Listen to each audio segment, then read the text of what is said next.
Direct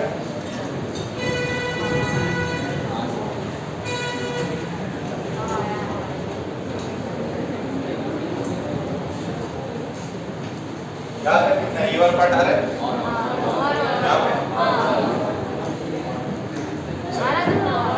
थोड़ा इधर लो चलेगा। तो हेडिंग डालनी क्या रेडिएशन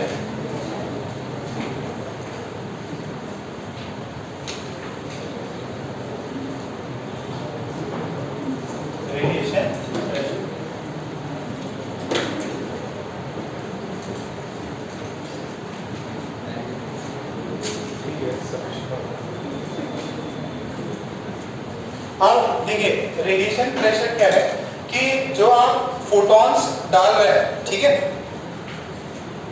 जो भी आपने फोटॉन्स डाले हैं, जैसे यहाँ पे फोटॉन्स आ रहे हैं, यहाँ पे फोटॉन्स स्ट्राइक कर, ठीक है, तो ये जो सरफेस है यहाँ पे ये फोटॉन्स है और ये सरफेस पे जा रहा है। तो इस सरफेस पे दो काम हो सकते हैं, या तो उसका क्या हो एब्जॉर्प्शन हो जाए या क्या हो जाए रिफ्लेक्शन हो जाए, ठीक है। ये जो फोटॉन्स है एनर्जी पैकेट है, या तो उसका क्या होगा एब्जॉर्प्शन होगा या रिफ्लेक्शन, या तो एब्जॉर्प्शन होगा या और रिफ्लेक्शन होगा, या दोनों भी हो सकते, कुछ पार्ट रिफ्लेक्ट हो जाए और कुछ पार्ट एंड कुछ पार्ट एब्जॉर्ब हो जाए। एंड ये जो एरिया है दिस एरिया इज ए, देख लेते हैं, ये एरिया ए है और इसकी जो इंटेंसिटी है that is I not. Intensity समझ में आती है? इंटेंसिटी क्या होता है? Number of photons per unit area per unit time, number of photons per unit area per unit time. आपसे पूछे find number of photons incident on the surface in T0 time. T0 time पे कितने photons गिरे?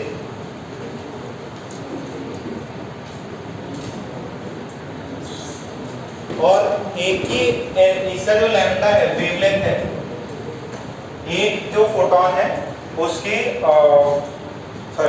एक जो photon है उसका wavelength है लैम्डा। तो एकदम सिंपल। अच्छा व्हाट इज इंटेंसिटी?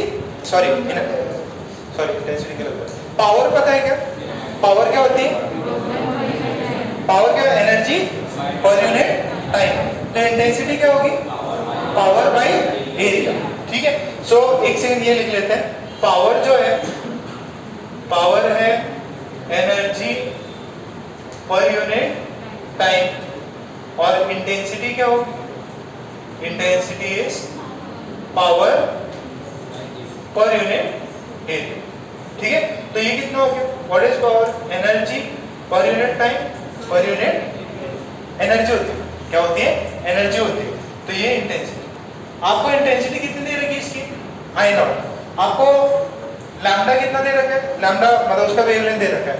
अच्छा वेवलेंथ पता है तो what would be the energy of one photon? hc by lambda. तो एनर्जी ऑफ वन फोटॉन, एक फोटॉन का एनर्जी हो गया hc by लैम्डा। अच्छा एरिया कितना है वहां पे? ए नॉट। कितना एरिया है? ए नॉट। तो आपको एरिया दिया हुआ है तो उसमें कितनी एनर्जी पर यूनिट टाइम गिरेगी?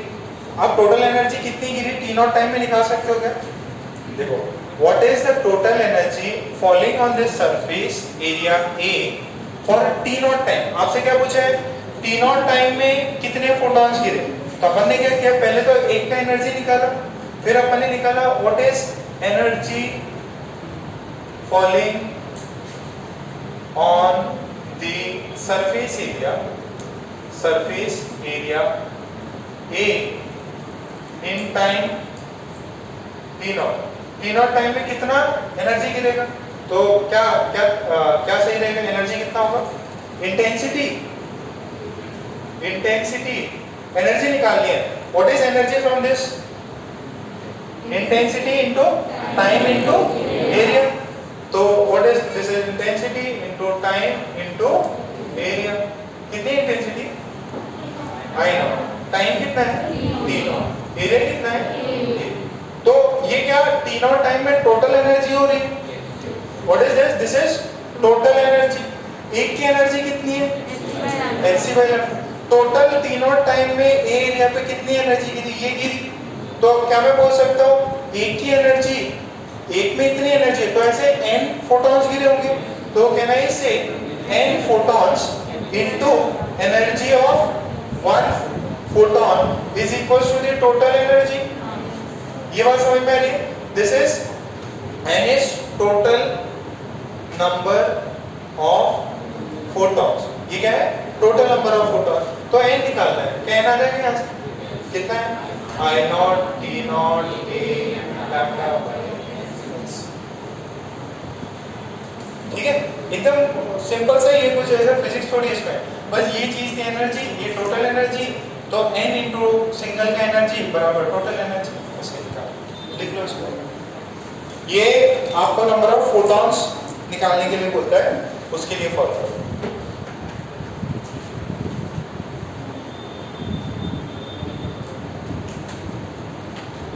ये भी लिख लेना भाई. Power is energy by time, intensity is power by area.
अरे छाप ले क्या? तो कुछ सॉल्व करो, उससे बात मत करो. प्लेट खोलो, सॉल्व करो.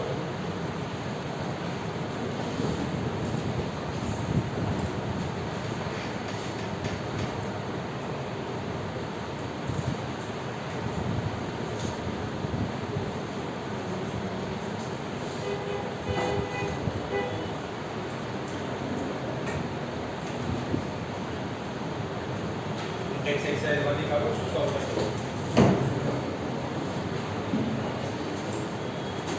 जिन बच्चों का हो जाता है वो इंटेक्स एक्सरसाइज निकाल के सॉल्व करें.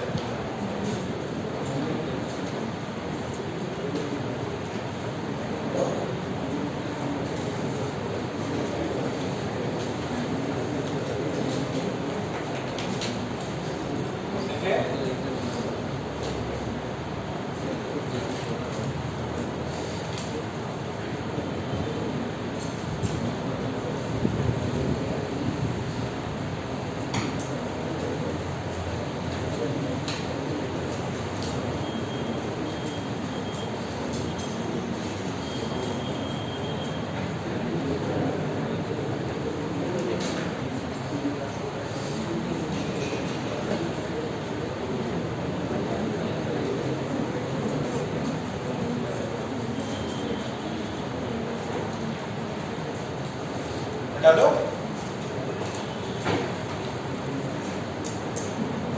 ये इंटेंसिटी ये सब लिख लेना भाई, पता चले इंटेंसिटी नहीं पता और फिर ये सॉल्व करते जा रहे हैं। Intensity is energy per unit area per unit time, और पावर क्या होता है? Energy per unit time. अच्छा, इसी में एक सवाल और है कि अगर ये ऐसा सरफेस है, अच्छा वो रेज जो फोटॉन्स है वो कैसे आ रहे थे? डायरेक्टली आ रहे थे। अगर मैं एक बीम को ऐसे भेजूं, ठीक है, दिस इज द बीम और ये आ रही है, ये एरिया जो है दैट इज ए, और ये जो एंगल है दैट इज थीटा। यहां से ऐसे ऐसे फोटॉन्स आ रहे हैं, यहाँ ऐसे ऐसे फोटॉन्स आ रहे हैं। ये एरिया कितना है? ए, और ये एंगल कितना है?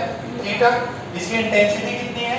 I naught is the intensity, I naught is the intensity and wavelength is lambda for each photon. Find number of photons incident on the area in time t naught time में उस पे कितने photons गिरे ये बताएं। निकालो, theta दे दिया,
T not time में कितना आ गया?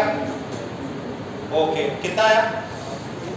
सिर्फ cos थीटा आ जाएगा। ये देखो यहाँ पे देखो ये एरिया दिखा रहा है, बट इस बीम का अपने को ये कौन सा पार्ट लेना है?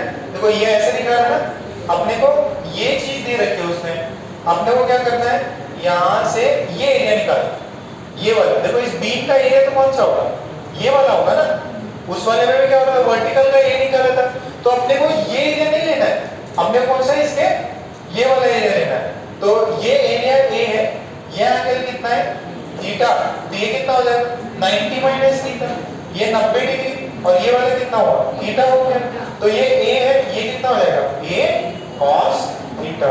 तो total number of photons into energy of one photon hc by lambda is equals to the total energy।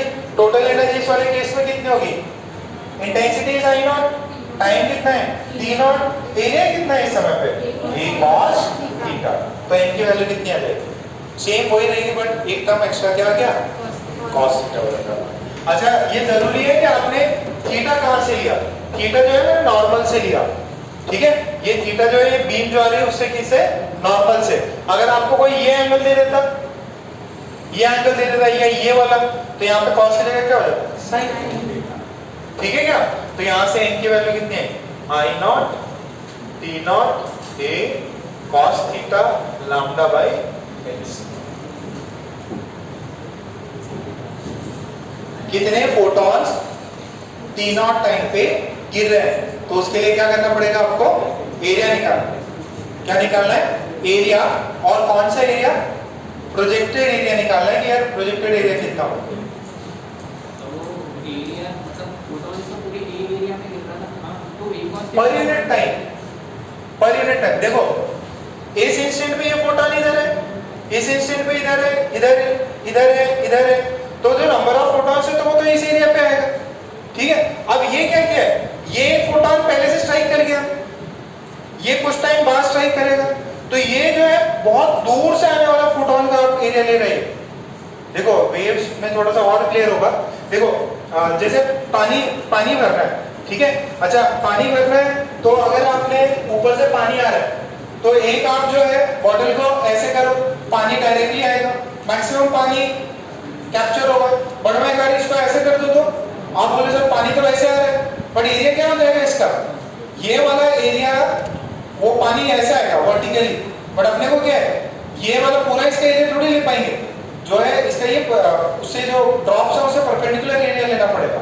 तो ये जो है लाइट, जो लाइट आ रही है वो ऐसे आ रही है, ये एरिया पे गिरेगा, बट कौन से, देखो इस वाले रेंज वाले तो यहां तक है बस, ये जब तक वो लोग पैरेलल है ना वो तो यहां तक है। अब इसके बाद क्या है, ये वाले गिर गए, अब कुछ टाइम बाद में यहां पे कोई पार्टिकल गिरेगा, तो इसकी वजह से वो अब पर यूनिट टाइम चाहिए कि एक इस इंस्टेंट में इतने इलेक्ट्रॉन्स इतने फोटॉन्स पास हो रहे हैं। जब टाइम सेम है तो ये पूरे इधर तक ही पास होंगे, बट यहां के बाद में मोशन स्टॉप होगा, ये वाला यहाँ टकरा गया, फिर दूसरा वाला यहाँ पे टकरा, उसको आने में टाइम लगेगा, तो टाइम डिफरेंस आ जाएगा। अपने को टाइम क्या है, सेम टाइम चाहिए, तो सेम टाइम में तो यही सारे ट्रैवल कर रहे हैं ना। तो यहाँ पे इसका मैं देख रहा हूँ पहले ही कुछ टकरा गए, फिर कुछ लोगों को एक्स्ट्रा ट्रैवल करना पड़ा, तो वो अदर रीडिंग में जाएगा। ठीक है, तो प्लीज ये करेक्ट कर लें, इधर ए कॉस थीटा है। अपन प्रोजेक्शन देखते हैं, क्या देख रहे हैं यार, इस वाले का प्रोजेक्शन इस पे कितना होगा, ये वाला, ये वेव्स में थोड़ा और क्लियर हो जाएगा। वेव्स जो है वेव ऑप्टिक्स में, उसमें भी लाइट का पाथ और ये सब देखते हैं। अच्छा अभी एक और चीज देखना, आपको दिया गया है कि आपको नंबर ऑफ फोटॉन्स फाइंड करना है, और इस केस में आपके पास ये फॉर्मूला भूलना नहीं, intensity time area divided by energy of single photon. Total energy क्या है, total energy is intensity time area, total energy divided by single photon का एनर्जी, नंबर ऑफ फोटॉन्स मिलता है। तो अभी देखो क्या है कि एक आपके पास में एक स्फीयर है, रेडियस आर का, कितने का, रेडियस आर का स्फीयर, और आपने यहां से लाइट डाली, ठीक है, lambda A intensity I not, आपसे पूछे find number of photons falling on the sphere in t naught time. ठीक है, अच्छा अब देखना जरा, इमेजिन करो स्फीयर है और उसमें ये सब जा रहे हैं। अब क्या करना पड़ेगा, देखो ये वाला फोटॉन तो इधर स्ट्राइक हो गया, और यहाँ पे जो सरफेस पे स्ट्राइक होने वाला है वो पीछे वाला आएगा, तो आपको क्या है सेम टाइम में एक साथ कितने फोटॉन्स गिरे, तो उसके लिए क्या है, आप इसका क्या लेंगे, स्फीयर का 2D प्रोजेक्शन लेंगे। क्या होता है स्फीयर का 2D प्रोजेक्शन, तो स्फीयर का जो है 2D projection is a circle, circle का एरिया कितना हो जाएगा, पाई आर स्क्वायर। तो इस पे जो गिरने वाला है, इस पे जो गिरने वाला है वो तो क्या होगा, ये सर्कल में ही आएगा ना, तो इसका कितना हो जाएगा, energy total number of photons, energy of a single कितना होगा उसका, इंटेंसिटी आई नॉट, टाइम कितना है, एरिया कितना हो जाएगा, projected area pi r square. Sir sphere है फिर भी एरिया चाहिए अपने को, ठीक है, वो टोटल सरफेस एरिया पे नहीं जाएगा, वो एक ही पार्ट पे जाएगा, और वो क्या होगा, ये सर्कल। ठीक है, तो पाई आर स्क्वायर, तो एन कितना हो गया इस वाले केस में, lambda by h c I naught t naught pi r square. What is this? This is the projected area. Projected area.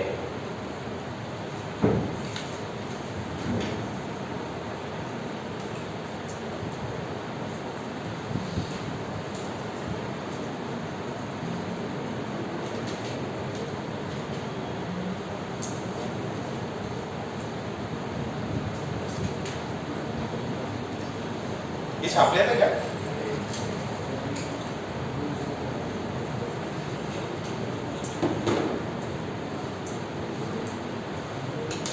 ये पार्ट थोड़ा सा डिफरेंट है, मतलब अभी तक नहीं किया था।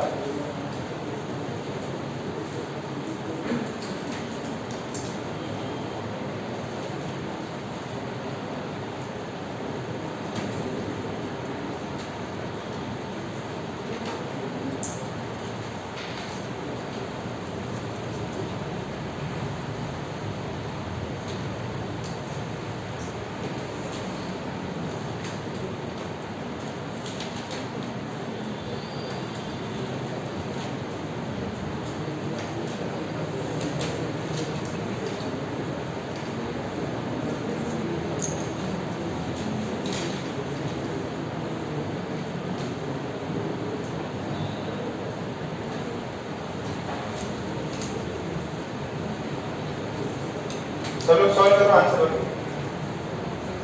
क्या है ये? सिलेंडर है, तो सिलेंडर का टोटल कितना हो जाएगा? सॉल्व। ए कितना होगा? एरिया निकाल रहा हूँ।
कितना कितना आया?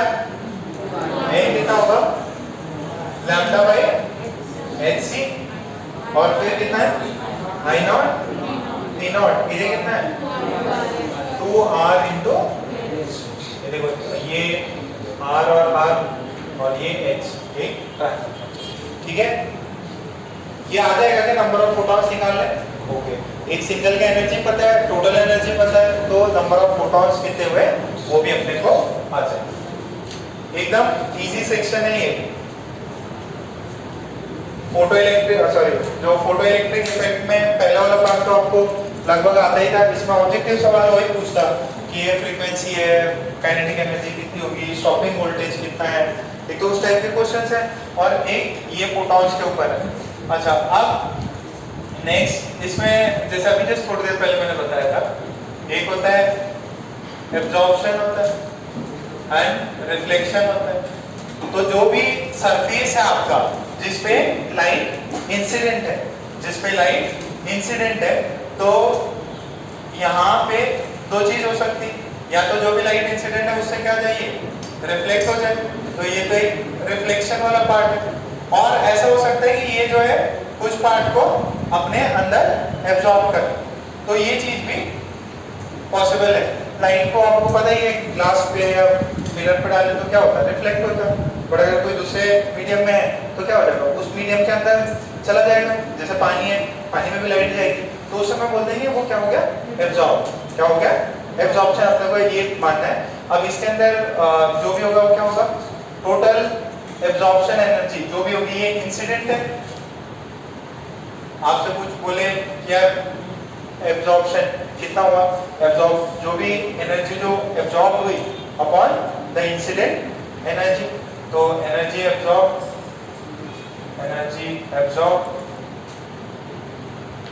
Bye incident photon energy. अच्छा, रिफ्लेक्शन कितना हो, कितने रिफ्लेक्ट हुए, energy reflected reflected upon incident photon energy, incident photon energy। दो ही पार्ट होंगे इसमें, या तो रिफ्लेक्शन होगा या एब्जॉर्प्शन होगा। एब्जॉर्प्शन होता है इसके अंदर। तो अगर ये पार्ट हो रहा है तो क्या मैं यहाँ से ये बोल सकता हूँ A प्लस R की वैल्यू कितनी होनी चाहिए? 1 होनी चाहिए। तो दोनों का जो भी एनर्जी है वो कहाँ जाएगी? एब्जॉर्प्शन में जाएगी या reflection. A plus R should be 1। Clear है क्या ये? A plus R should be 1। तो अगर 50% एब्जॉर्ब हुई तो रिफ्लेक्ट कितनी हुई? 50%। तो वो परसेंटेज भी आप इसमें निकाल सकते हैं। ठीक है, तो उसको छाप लो।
वो है ना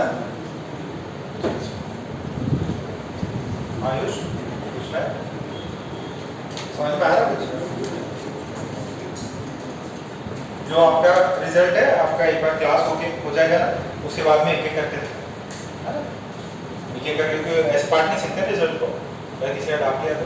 कुछ बच्चों के नहीं आए और 8-10 बच्चे हैं उनके आज आ जाएंगे, ठीक है, तो कल मिलते हैं। कुछ बच्चे हैं ज़्यादा का नहीं। हाँ नहीं हो, अच्छा ठीक है, तो दिक्कत ही नहीं। और 2-3 बच्चे उनका नहीं है।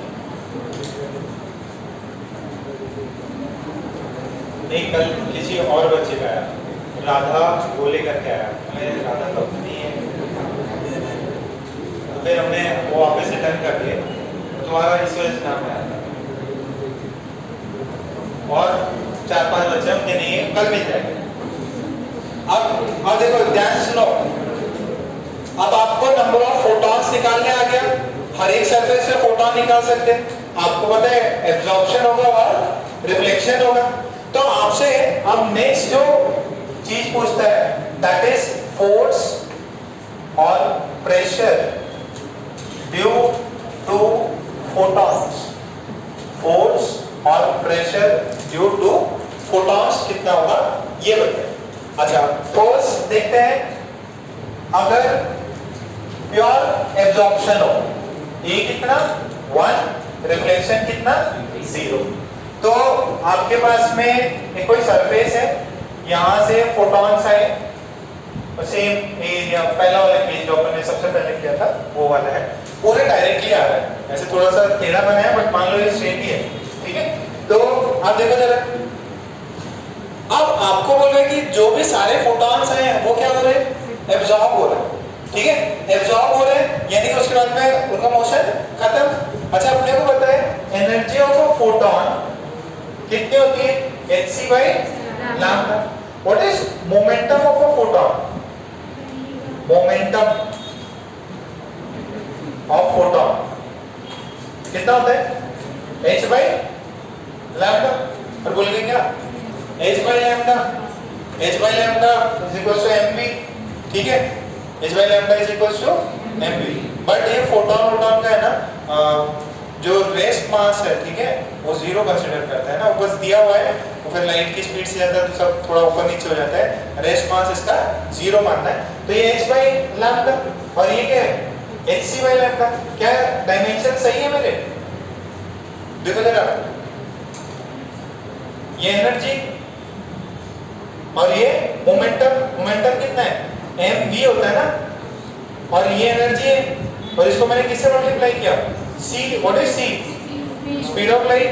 तो ये कितना हो जाएगा mv, और ये हो जाएगा mv square, half mv square, energy का डायमेंशन है। अरे क्लियर है ना, ये डायमेंशन है फोटोन कराया ही है। hc by lambda, sorry h by lambda is equals to mv। तो डी ब्रॉगली वेवलेंथ जो होता था वो कितना होता था, h by mv कराया था नहीं। तो मोमेंटम कितना हुआ, h by बेटा, अच्छा फील कर रहे, साधुपुरा जाना घर,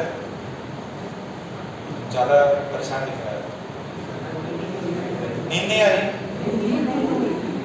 नींद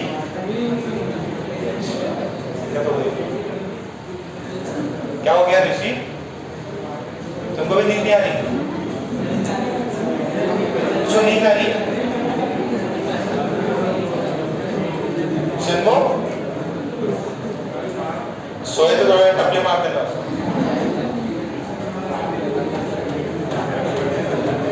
अच्छा अभी देखो इधर इधर, ये मोमेंटम कितना होता है, h by lambda। मोमेंटम कितना हो जाएगा फोटोन का, h by lambda हो जाएगा। अब बात सुनो, एक चीज है कि अगर रिफ्लेक्शन होता तो क्या होता है, mv से आया और mv से वापस चला जाएगा, रिफ्लेक्शन भी होता था। बट ये क्या हो रहा है, mv से आया और एब्जॉर्ब हो गया, एब्जॉर्ब हो गया तो मोमेंटम क्या हो गया, खत्म हो गया। अच्छा मैं सिर्फ वन फोटोन को देखूं, सिंगल फोटोन को, अगर सिंगल फोटोन को अगर मैं देखूं तो एनर्जी उसकी कितनी है, इतनी है। मोमेंटम कितना है, h by lambda है। तो जब वो ऊपर से आया था तो इनिशियल मोमेंटम कितना, h by lambda। जब वो एब्जॉर्ब हो गया तो फाइनल कितना हो गया, जीरो। तो चेंज इन मोमेंटम कितना है, h by lambda। Change in momentum कितना है, h by lambda आ गया। अच्छा चेंज इन मोमेंटम पता चल गया।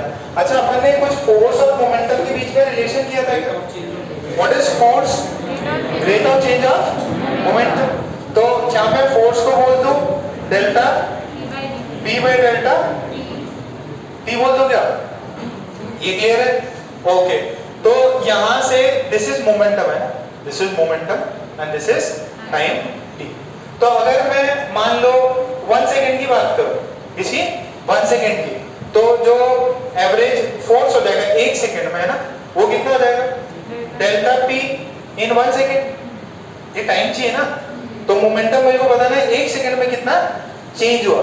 तो दिस इज फॉर 1 सेकंड। अगर मुझे फोर्स निकालना है तो मैं क्या करूं, चेंज इन मोमेंटम निकाल लो, कितने समय के लिए, 1 सेकंड के लिए। तो अभी अपन ने क्या किया, थोड़ी देर पहले ये वाला मोमेंटम किसके लिए निकाला था, एक सिंगल फोटोन के लिए। तो अपने 1 सेकंड में कितने फोटोन गिर रहे होंगे वो पता चल जाएगा अपने को। तो अभी देखो, number of photons incident in 1 second, 1 second में कितने फोटॉन्स इंसिडेंट हुए। अभी जस्ट थोड़ी देर पहले अपन ने क्या था, n into hc by lambda is equals to I naught a naught, जो भी एरिया है, into t naught। t naught की वैल्यू कितनी है, 1 सेकेंड। तो यहां से n की वैल्यू कितनी है, I naught a lambda by hc। ये क्या हुआ है, these are the total number of photons in 1 second। एक फोटॉन का मोमेंटम चेंज कितना है, h by lambda। तो 1 सेकंड में टोटल चेंज इन मोमेंटम कितना है, total change in momentum in 1 second. 1 second में टोटल चेंज इन मोमेंटम आ गया कितना, n times change in 1। In 1 photon. तो n कितना है? I not a hc by lambda, और इसमें चेंज कितना आएगा? h by lambda. कितना है? लैम्डा और h ने एक दूसरे को मान दिया, कितना है? I not a by c। What is this? Change in momentum in 1 second. And what is this? Change in momentum is equals to average force. So delta p is F average. F average is, तो average force कितना गिर रहा है? Average force is I naught A by C. I naught A by C. I naught A by C. देखो, अगर किसी चीज पे लाइट गिर रही है तो उस पे एक फोर्स लग रहा है और वो सारी लाइट अब्सॉर्ब हो जा रही। पानी की सरफेस पे अगर कोई लाइट गिर रही तो उस पे एक फोर्स लग रहा है। कितना लग रहा है? I naught A by C. अब नीचे क्या है? C. C बहुत बड़ी क्वांटिटी है, 10 to the power 8। तो डिनोमिनेटर 10 to the power 8 है, तो ओवरऑल वैल्यू क्या है? बहुत छोटी हो जाएगी, ठीक है। बट फोर्स क्या होता है? लगता है, ठीक है। अच्छा, फोर्स आगे, पहले फोर्स तक छापो। कहां से छापना है? यहां से। यहां पे मैं मान रहा हूं सिर्फ और सिर्फ क्या हो रहा है? एब्जॉर्प्शन। सिर्फ और सिर्फ क्या हो रहा है? एब्जॉर्प्शन। छापो। समझ में आ रहा है ना? कॉन्सेप्ट तो इजी है। मृदुल किधर है?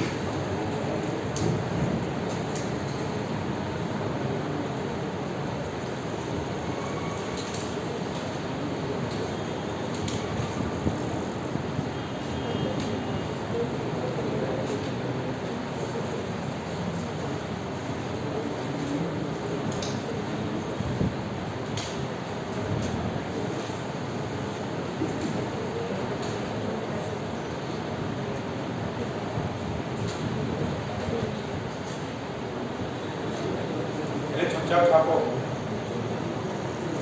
यार।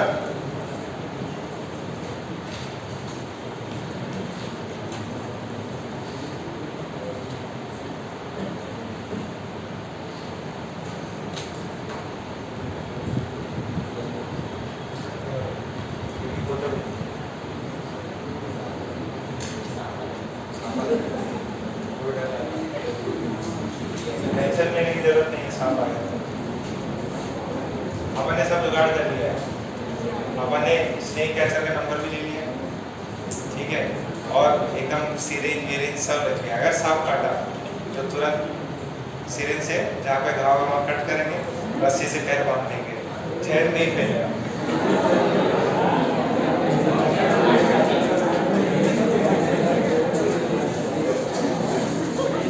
तो ये तो सांप काट दिया तो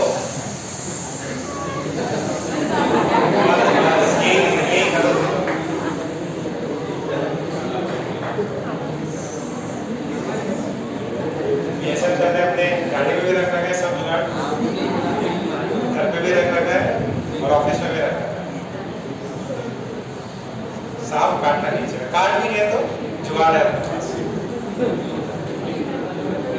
जब मेरे को मैं बाइक पे बिठा के कर लेके गया, बोले सर रुक जाओ, रस्सी मिल जाएगी इधर। रस्सी भी वहाँ से, रस्सी भी काट लिया इधर, तो पहले रस्सी इधर से बांध दी, फिर यहाँ से सिरेंज डाल के खून निकाल देंगे, जहर भी निकल जाएगा। मुझे बता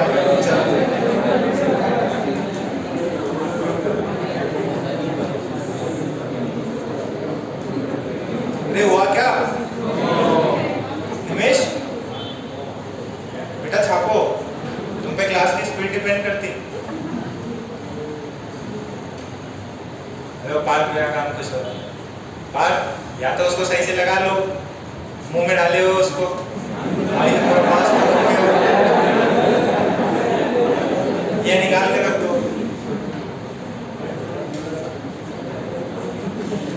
पूरा सलाइवा वलाइवा जाता होगा उसको।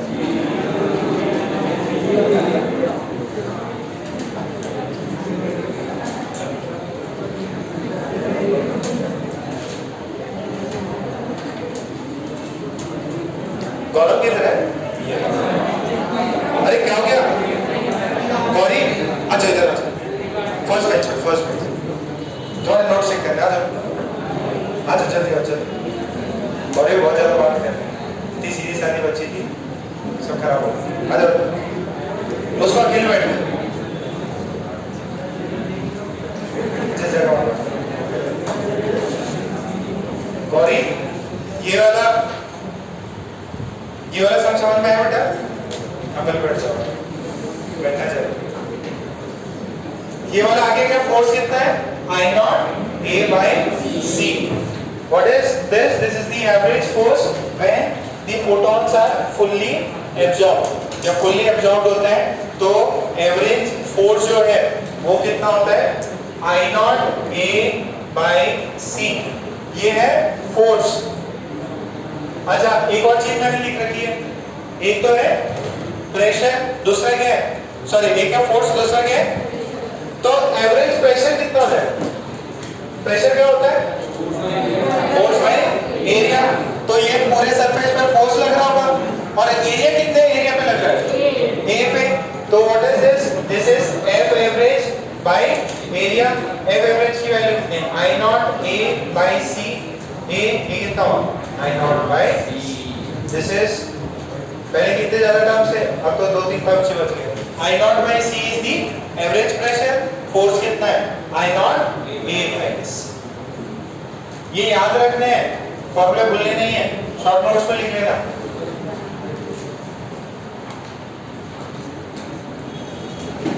यहाँ पे अपन ने क्या किया है एंटायरली बोला है कि इट इज एब्जॉर्ब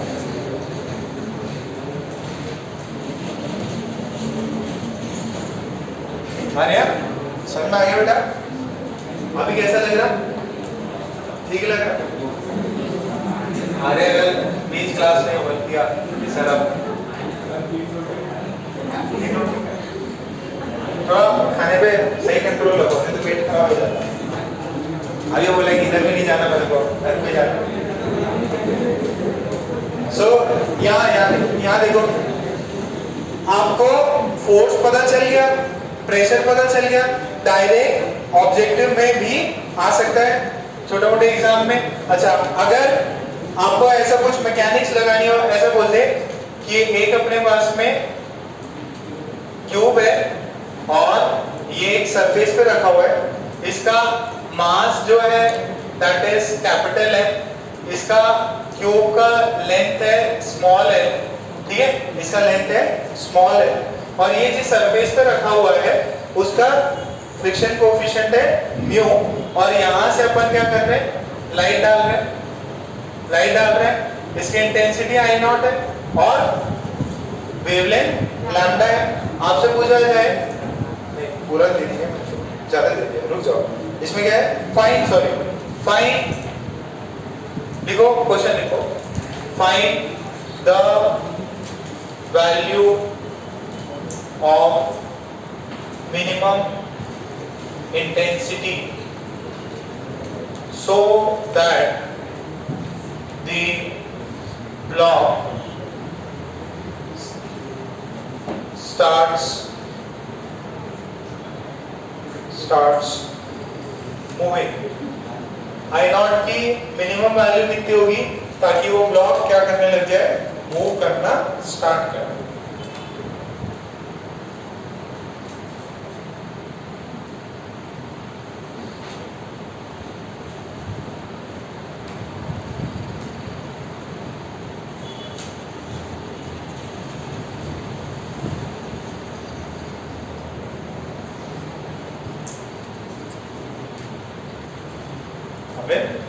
वो वाला पंखा बंद कर दे बेटा आखिर के दो चला के आगे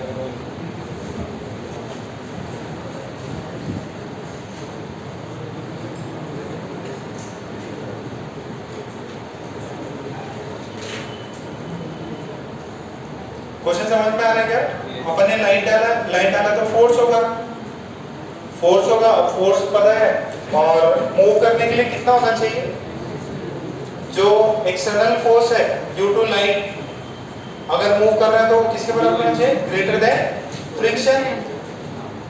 देन और इक्वल टू फ्रिक्शन की वैल्यू कितनी होगी म्यू mg और एक्सटर्नल फोर्स कितना होगा? अभी जस्ट थोड़ी देर पहले निकाला अपन ने आई नॉट ए बाई सी, थोड़ी देर पहले निकाला था ना यार, I nought A by C. Intensity कितनी है अपने को पता नहीं है, आई इंटेंसिटी मान लेते हैं, आई नॉट ए, एरिया कितना होगा इसका? L square by C should be greater than और equals to mu M G. ठीक है, अब यहाँ से आई की वैल्यू कितनी आनी चाहिए? I should be greater than और equal to mu M G C by. I की वैल्यू जो है, इंटेंसिटी की वैल्यू है, वो मिनिमम इससे तो बड़ी होनी चाहिए, अगर इससे छोटी होगी तो ब्लॉक अपना मूव नहीं करेगा। ठीक है क्या? तो ऐसे क्वेश्चंस इसमें अभी क्या हुआ, इसमें मैकेनिक्स इन्वॉल्व हो गई। मैकेनिक्स में आपको फ्रिक्शन की वैल्यू पता रहनी चाहिए, जो भी अगर फ्रिक्शन की कुछ वैल्यू दी, वैल्यूज निकालना है तो वो भी दे सकता है कि यहाँ पे मूव कराने के लिए स्टैटिक फ्रिक्शन से ज्यादा फोर्स होना चाहिए। आई दिया है, क्या पता आपको लेंथ भी दे सकता है, कुछ और भी दे सकता है ना। और यहाँ पे एक चीज और है, ये तो बताना ही मैं लिख गया, the light is completely absorbed, completely absorbed। Please इसको लिख लीजिए, ये जो लाइट है ये क्या है? completely absorb हुई है, ये लाइट completely absorb हुई है।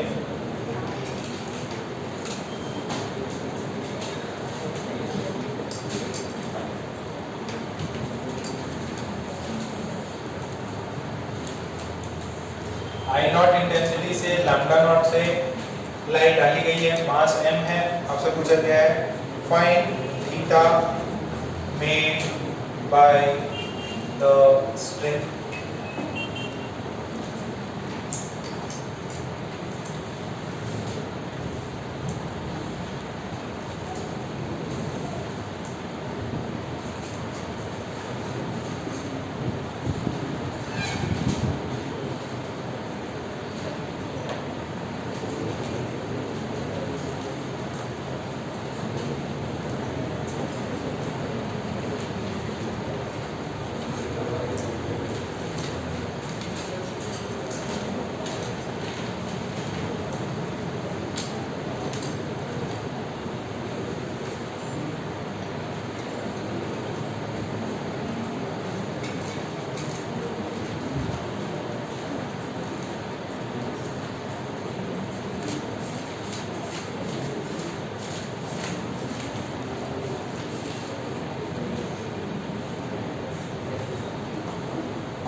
निकालो जरा, मैकेनिक्स में कर रखा ही है।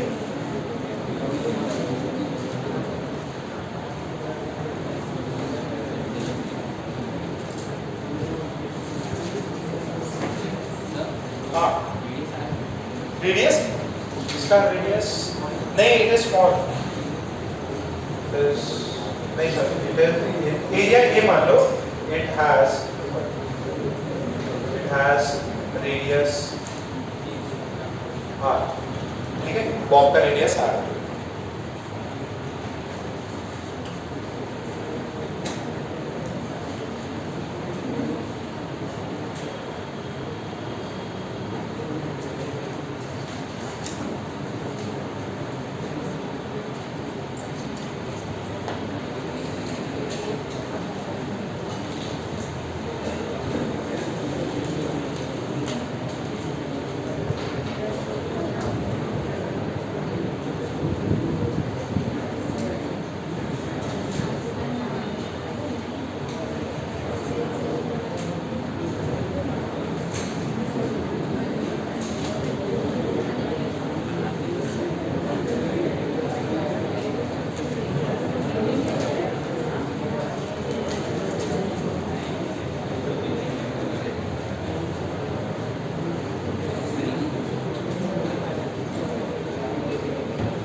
आया क्या?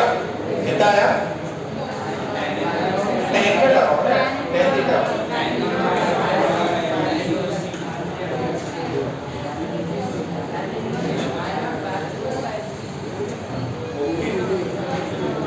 यहाँ देखो जिनका आ गया वो भी देखे जा रहा।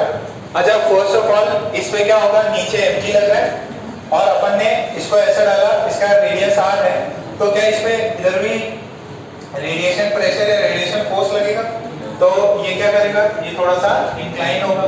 लेट्स से ये एंगल बना रहा है थीटा, तो यहाँ पे due to light pressure sorry due to light force लग रहा है। नीचे क्या है mg, यहाँ पे क्या है टेंशन, तो टेंशन का एक कंपोनेंट ये थीटा है, तो ये वाला थीटा हो जाएगा, तो ये हो जाएगा t cos थीटा। ये कितना हो जाएगा t sin थीटा। अगर इक्विलिब्रियम में है तो t cos t sin theta की वैल्यू कितनी हो जाएगी f, और t cos थीटा की वैल्यू कितनी हो जाएगी mg हो जाएगी। थोड़ा सा टेढ़ा हो गया ये, थोड़ा सा सीधा कर लेते हैं। This is t cos theta is mg, तो दोनों को डिवाइड करो तो sin theta by cos theta की वैल्यू कितनी हो जाएगी f upon mg। What is f? Force due to light, and what is mg? mg तो उसका मास और g ग्रेविटी है। सो फोर्स कितना होता है? अभी तो थोड़ी देर पहले क्या था, tan theta is equals to force I not a by c divided by mg। तो यहां से आ गया I नॉट एरिया कितना है by r square by c, और ये कितना हुआ mg हो गया। This is tan theta. ठीक है, आगे tan थीटा, थीटा की वैल्यू कितनी है tan inverse I naught by r square by c। Clear है? कितनों का मैच के मेजॉरिटी चलता है, जिनका नहीं हुआ 1 मिनट में छापो फटाफट। अच्छा इसमें मैं एक चीज लिखना बहुत जरूरी है, क्या है? ये जो लाइट गिरी वो सारी की सारी स्फीयर में क्या की एब्जॉर्ब। यहाँ पे B लिखना जरूरी है, A is 1, R is 0। A is 1 and R is 0, complete absorption।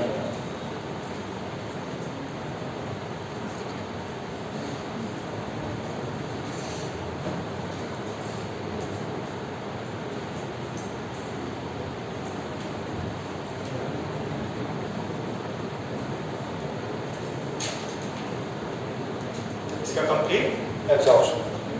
ठीक है, बता दो। अब हमने फोर्स निकाल लिया, जब सिर्फ और सिर्फ क्या था एब्जॉर्प्शन। अगर मान लीजिए किसी प्रॉब्लम में ऐसा दिया है कि यार एब्जॉर्प्शन 0 है, जो भी लाइट आ रही है वो क्या कर रही है रिफ्लेक्ट कर रही है, तो उसके लिए भी सिर्फ और सिर्फ रिफ्लेक्शन है। R is 1 and A is 0, तो उसके लिए अपन क्या करेंगे, जो भी लाइट आई वो सारी की सारी लाइट क्या हो गई रिफ्लेक्ट हो गई।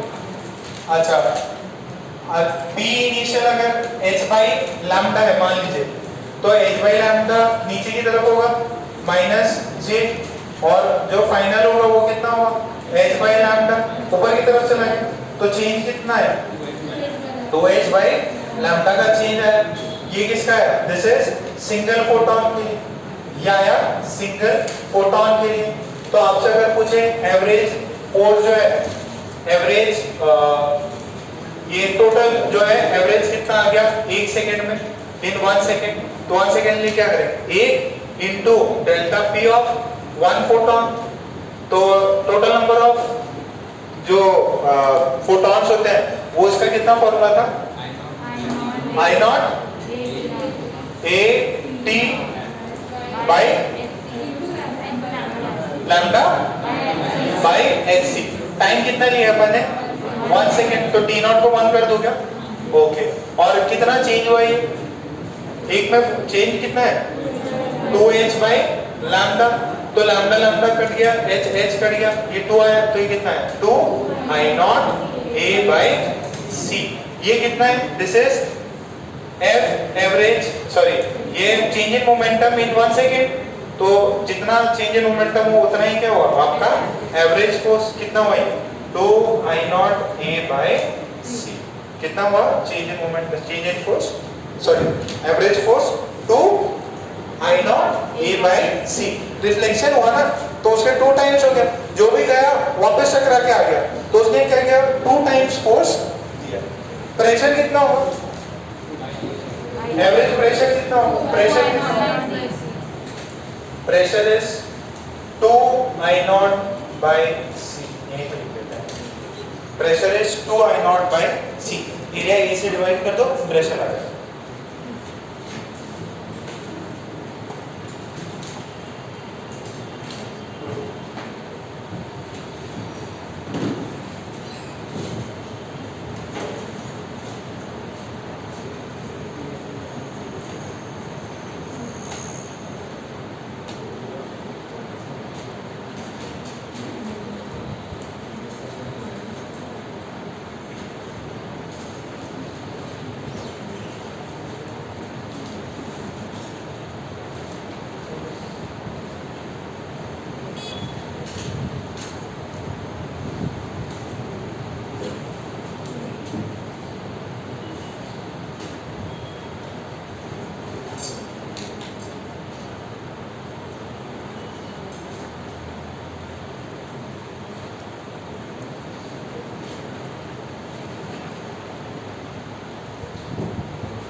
ये देखिए वो वाला लिखिए कितना, ये 2 A not sorry 2 I not A by C और वो है 2 I नॉट by C। सिर्फ फर्क किसका है, 2 टाइम्स हो गया, ठीक है। अच्छा ये अगर रिफ्लेक्शन भी हो और एब्जॉर्प्शन भी हो तो क्या होगा, एकदम सिंपल सा बात है कि अगर मान लीजिए आपके 100 फोटोन गिरे और 100 फोटोन में 30 फोटोन जो है वो एब्जॉर्ब हो गए और रिमेनिंग 70 क्या हो गए, रिफ्लेक्ट हो गए। तो जो रिमेनिंग 70 जो है आउट ऑफ द टोटल उनका तो क्या करना है 2 टाइम्स करना है, और जो 30 थे उनका क्या करना है सिंगल टाइम करना है। तो दोनों को ऐड कर देंगे, अपने को टोटल फोर्स आ जाएगा। तो जो F टोटल हो जाएगा, या पहले तो चेंज इन मोमेंटम निकाल लेते हैं। चेंज इन मोमेंटम कितना हो जाएगा, change in momentum due to reflection plus change in momentum due to absorption. तो अपने पार्टिकल्स कितने जो रिफ्लेक्ट हो रहे हैं, अच्छा इसकी वजह से चेंज इन मोमेंटम कितना आता है, मान लीजिए जो रिफ्लेक्शन है वो कितना था 2h by लैम्डा, इसमें कितना होता है h by लैम्डा, ठीक है ये हो जाएगा। अच्छा अब ये तो इंडिविजुअली का किया है, बट अपने को अगर टोटल निकालना है तो क्या करना पड़ेगा, इनटू n करना पड़ेगा। तो this would be P total into n भी कर दिया। What is n, total number of, उसमें से अगर देखो मान लो आपने 100 किया, 100 में से रिफ्लेक्शन जो हो रहा है अभी कितना बताया था, रिफ्लेक्शन 70 हो रहा है और 30 कितना हो रहा है, तो जो रेशियो हो जाएगा ये कितना हो जाएगा, इसको लिखेंगे अपन 0.3 और इसको कितना लिखेंगे 0.7 और टोटल नंबर से मल्टीप्लाई कर दो। ये बात समझ में आ रही क्या, ये टोटल नंबर से इतना प्योर रिफ्लेक्शन, इतना प्योर एब्जॉर्प्शन, कितना परसेंटेज है वो इससे पता चल जाएगा। और टोटल नंबर से देखो, टोटल नंबर ये देखो इतने थे R 2h by लैम्डा और ये कितना है, this is n a h by lambda. Total number of photons 100 है, रिफ्लेक्शन का रेशियो जो भी है वो उससे मल्टीप्लाई करके अपने को पता चल गया कितनों का एक्चुअल में सिर्फ और सिर्फ रिफ्लेक्शन हुआ है, कितनों का सिर्फ और सिर्फ एब्जॉर्प्शन हुआ है। ये बात समझ में आ रही है। तो अपन ने यहाँ से क्या कर लिया, n कॉमन ले लिया था, n कॉमन लिया, this is 2h, sorry h by lambda भी कॉमन ले सकते हैं। अच्छा वैसे n की वैल्यू कितनी होती थी अपने, n h by lambda, this is 2r plus a, n की वैल्यू कितनी होती थी, I not a t not by lambda into lambda by hc, और ये h बाई लैम्डा है, और ये है 2r plus a, h cut गया, लैम्डा कट गया, तो p टोटल कितना हो जाएगा, ये यहाँ वाला पार्ट हटा दो, बस आपको फॉर्मूला रखना है, ये इसके चक्कर में नहीं पड़ना ज़्यादा। तो यहाँ से देखिए बच्चों, तो ये p टोटल, अच्छा अगर 1 सेकंड लेना है तो t को कितना कर देंगे, तो I not a not time को कर दीजिए 1 सेकेंड, 1 सेकेंड किया तो ये कितना आएगा, नीचे c भी है क्या, ओके। अच्छा आप ये देखिए 2r प्लस a को मैं r के टर्म्स में लिख सकता क्या, कितना हो जाएगा 1 माइनस r, एक r में आपको मार देता है 1 प्लस r, ये f एवरेज भी जो है वो इतना ही है। f एवरेज कितना है, 1 सेकंड की बात करी ना, I not a not by c, अगर रिफ्लेक्शन 0 है, अगर रिफ्लेक्शन 0 है, इसका मतलब सारा का सारा क्या है, एब्जॉर्प्शन, तो उस केस में फोर्स कितना आता था, I not a not by c, अगर एब्जॉर्प्शन 0 और सारा रिफ्लेक्शन है तो r की वैल्यू 1, तो ये कितना आ जाएगा 1 plus 1 2 I not a by c। तो ये वाले फॉर्मूले से दोनों फॉर्मूला, और p एवरेज प्रेशर कितना हो जाएगा, pressure I not c 1 plus r, यहाँ पे रिफ्लेक्शन वाला फैक्टर यूज करते हैं, दोनों ही ये जो फॉर्मूले हैं पुराने वाले दोनों फॉर्मूले से ये वाला फॉर्मूला उनको मैच करेगा, ठीक है। आप r की वैल्यू सब्स्टिट्यूट कर दो यहाँ पे, अपने आप वो वाले फॉर्मूले आ जाएंगे। तो आपको पूछ सकते हैं डायरेक्ट फॉर्मूला, एब्जॉर्प्शन हो रहा है a कितना हो रहा, बताओ कितना आंसर आएगा।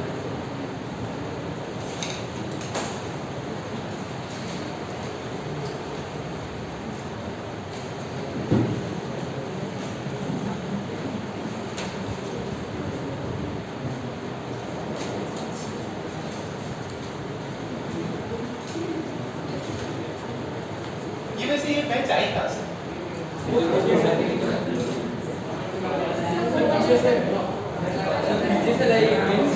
किसने किए, कौन बनेगा,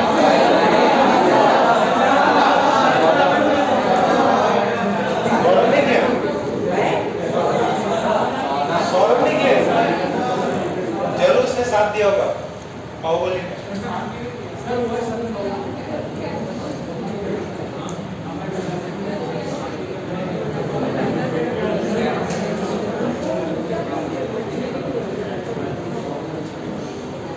आपको बात नहीं दीदी,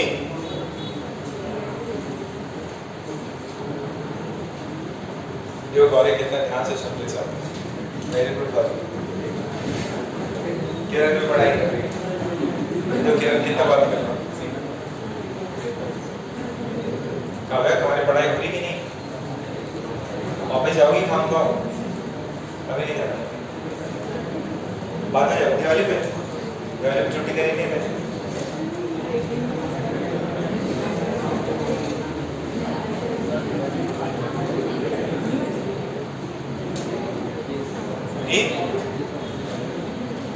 लिख लिया पूरा, नहीं विनीत ठाकरे,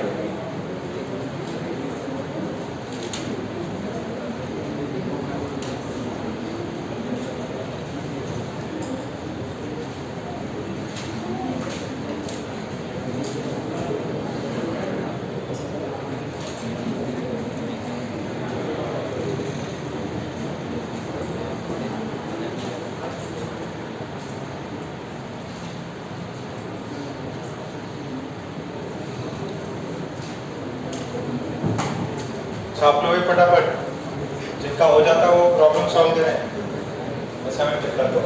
तो ये पार्ट अपना हो गया जिसके अंदर हमने प्रेशर और फोर्स निकालना सीख लिया। बट ये बताओ मुझे, ये जो अपन इंसिडेंस करा रहे थे, जो भी अपन लाइट को जो उस पे सरफेस पे इंसिडेंट कराए थे, वो कैसे कराया था? नॉर्मली कराया था। इसके अंदर जो इंसिडेंस था वो कैसा था? नॉर्मल इंसिडेंस था। सबको जो भी एरिया है उससे लाइट रेज परपेंडिकुलरली आ रही थी। अभी थोड़े टाइम पहले अपन ने फोर्स और प्रेशर ऑन इंक्लाइंड प्लेन, अगर ये नहीं, force and pressure due to inclined beam. देखो अभी ये एरिया है और ऋषि बताओ बेटा, फोर्स का फॉर्मूला कितना होता अगर प्योर रिफ्लेक्शन हो?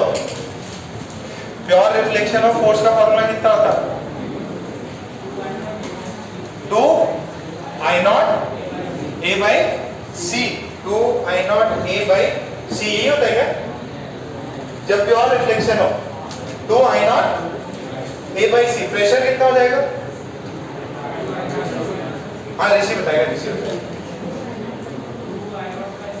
2 I not by C। Okay, अच्छा स्टॉपिंग वोल्टेज की वैल्यू कितनी होती?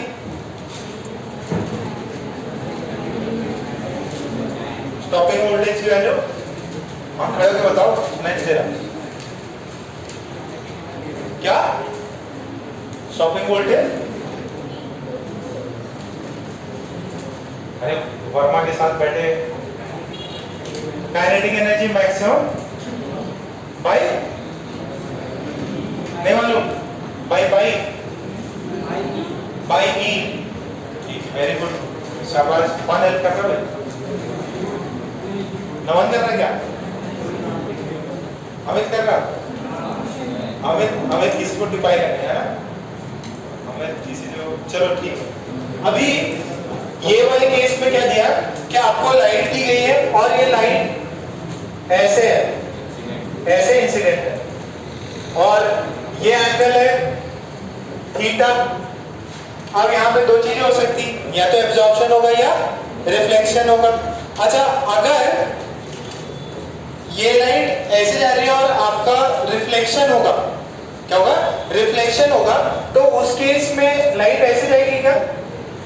ठीक है, तो कौन सा मोमेंटम का कंपोनेंट चेंज हुआ है? याद करो, अपन ऐसा करते थे कि लाइट ऐसे आई और लाइट ऐसे इंसिडेंट हुई, तो अगर mv में ये नीचे की तरफ mvy और ये वाला mvx जब यहां जा रही है तो क्या हो रहा है?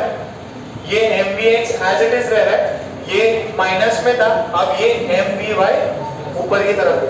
कौन सा कंपोनेंट चेंज होता है यहाँ पे?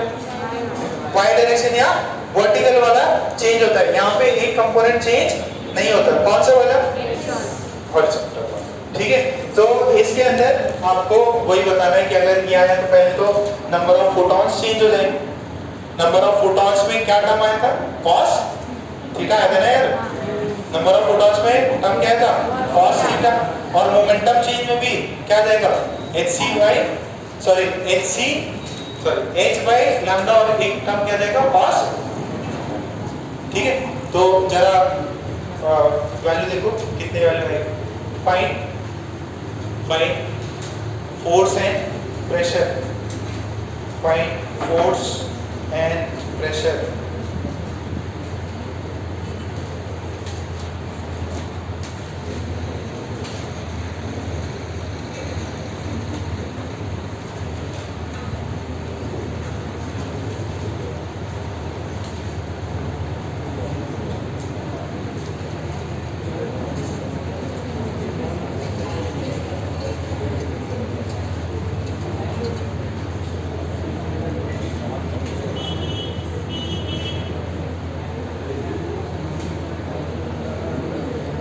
आगे क्या?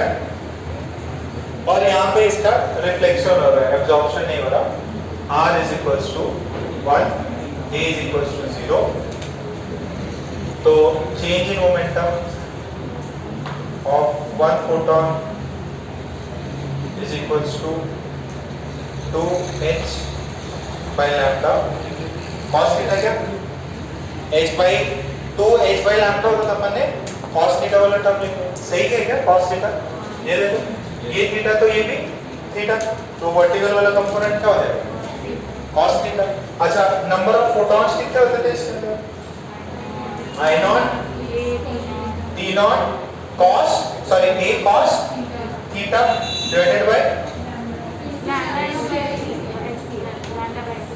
ये चीज थी।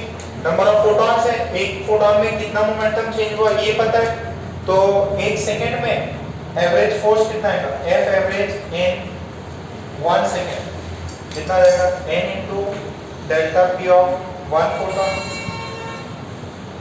तो ये है I not lambda a cos theta by hc और एक का हो गया 2h cos theta by lambda. Lambda lambda ने मार दिया, h ने h को मार दिया, तो आंसर कितना है F average is I not a 2 I not a cos theta by नहीं cos स्क्वायर, ये cos स्क्वायर हो जाएगा। ये वैल्यू क्या है cos स्क्वायर, इसका भी cos आया, चेंज इन मोमेंटम का भी और एरिया का भी cos है, तो टोटल ओवरऑल वैल्यू कितनी आ जाएगी cos, वैल्यू कितनी है cos स्क्वायर। इसको याद रखना भाई, यहाँ पे r क्या ये कितना है, प्रेशर एवरेज कितना है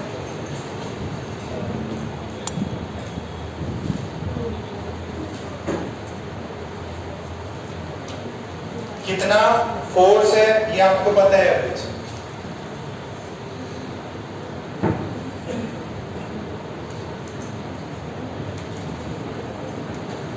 इसमें एक बार ये निकाल लो, ये चेंज इन मोमेंटम पता है ना, ये कहां से निकला, ये this is perpendicular to the area, ये जो चेंज आया वो क्या है परपेंडिकुलर, ये जो एरिया इधर है ये y डायरेक्शन पर है ना। तो एक बार बुकलेट भी निकाल लो,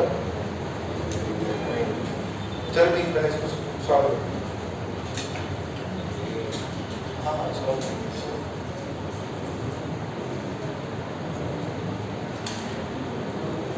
यार, तो मैं कितना कम दिया होगा, कितना टाइम लगता है।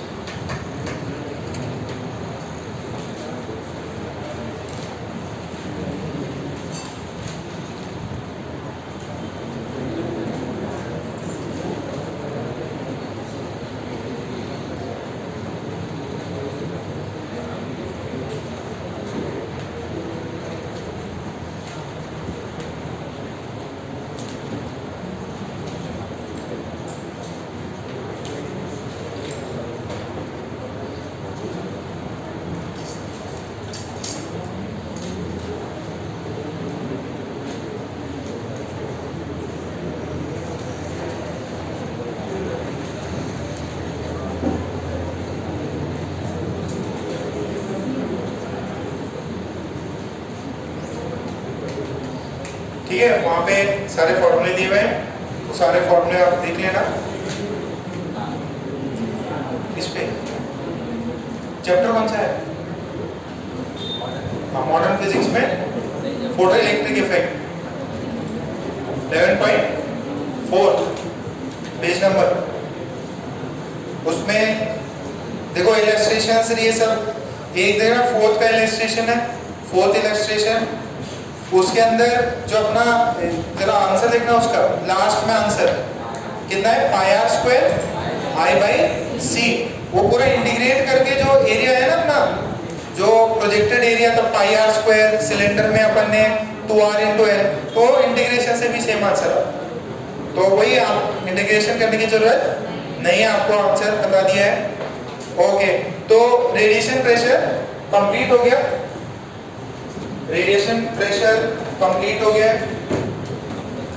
इसके आपको सवाल कर लेने हैं, फोटो इलेक्ट्रिक इफेक्ट में रेडिएशन प्रेशर कंप्लीट हो गया। आप नेक्स्ट हेडिंग कर लो, मैटर वेव और डी ब्रॉगली, मैटर वेव और डी ब्रॉगली वेवलेंथ,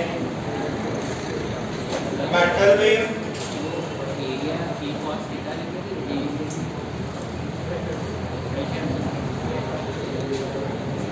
यहाँ से सुनना, हमने क्या किया पहले तो ये वाला तो लिया, ये समझ में आया वर्टिकल।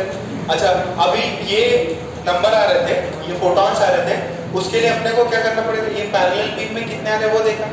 अच्छा ये नेट फोर्स कहाँ पे गिरा, इस पे गिरा, और ये सारा का सारा कंपोनेंट किधर है, तो परपेंडिकुलर है ना, क्योंकि जो भी मोमेंटम निकाला है वो क्या है, परपेंडिकुलर टू द एरिया। कौन सा एरिया, ये वाला, तो इस वजह से बाई ए पूरे से डिवाइड कर।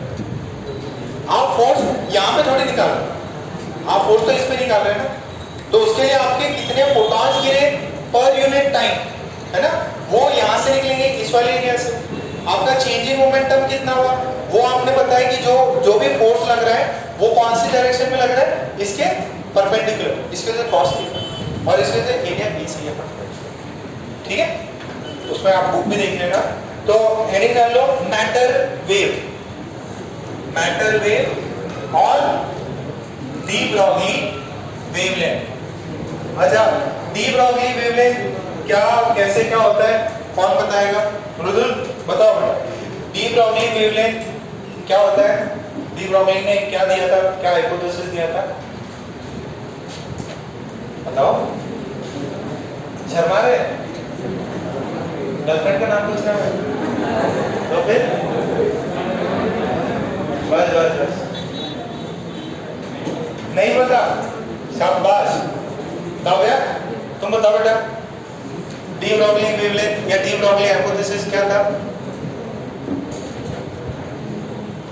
इतना खतरनाक पूछना। कार्तिक तुम बताओ,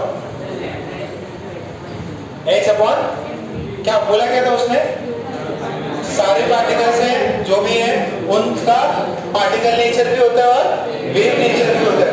पार्टिकल और नेचर और वेव नेचर को अपन किस इक्वेशन से इक्वेट कर सकते हैं, mv momentum is equals to h upon lambda, class में बताया था थोड़ी पहले, तो this lambda is h upon mv। ठीक है, अच्छा कोई भी मूविंग ऑब्जेक्ट है, कोई भी मूविंग ऑब्जेक्ट है तो वो मोशन कर रहा है तो उससे एक वेव एसोसिएटेड होगा, और अपन ने प्रॉब्लम भी की थी, बॉल को स्पीड देके किया था। ठीक है, और इसका ये लाइन में तो है ही है, इसका इलेक्ट्रॉन्स में बहुत ज्यादा मतलब ये विजिबल है थ्रू एक्सपेरिमेंट्स अपने को। इलेक्ट्रॉन्स क्या है, पार्टिकल्स है, इलेक्ट्रॉन्स शो विजिबल, मतलब एक्चुअली एक्सपेरिमेंटली पता करने वाला वेव नेचर शो करते हैं। अच्छा इसका, इस चीज का किसी ने डिस्कवरी किया था, क्या नाम था, डेविसन है जर्मन। ठीक है, डेविसन और जर्मन ने उनका पैटर्न, वेव्स पैटर्न निकाले थे। ठीक है, और इसके अंदर ये पता है लैम्डा पता चल गया। अच्छा mv को अपन काइनेटिक एनर्जी के फॉर्म में कुछ लिख सकते हैं क्या, अंडर रूट 2m के काइनेटिक एनर्जी, तो यहाँ से लैम्डा कितना हो जाएगा, h upon under root 2m k हो जाएगा। ये चीज सही है क्या। अच्छा ये what is k, k is kinetic energy, k is kinetic energy. अच्छा हमने ये भी किया था, अगर कोई पार्टिकल है, ठीक है, चार्ज उसका q है, उसको v वोल्टेज से एक्सेलरेट करता है तो काइनेटिक एनर्जी कितनी होती, half qv square, half qv होती, qv होती।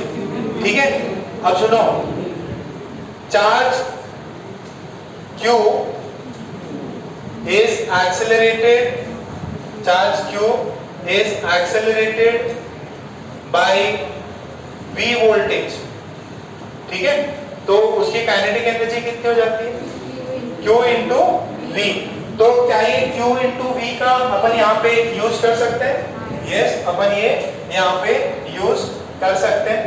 तो अगर हमने ये यूज किया तो ये लैम्डा की एक इक्वेशन आ जाएगी कितनी, h under root 2m into q into v।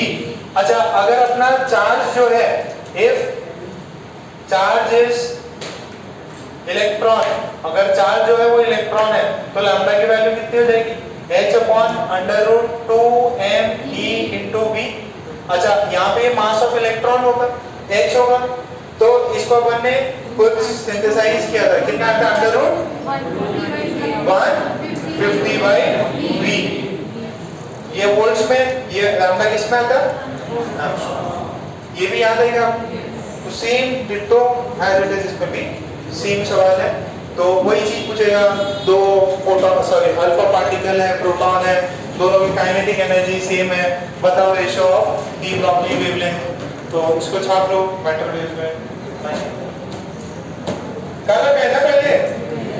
तो जो पुराने नोट्स जिनको याद है उनको लग रहा है वापस सर ने ये चीज बताया। अब आप इंटेक्स एक्सरसाइज 1 पूरी कर सकते हैं। रेडिएशन प्रेशर भी बता दिया और मैटर वेव्स भी बता दिया। डेविसन जर्मर और वो सारे एक्सपेरिमेंट्स देख लेना भाई। लिखना है नहीं मैटर वेव्स या डी ब्रॉगली वेवलेंथ।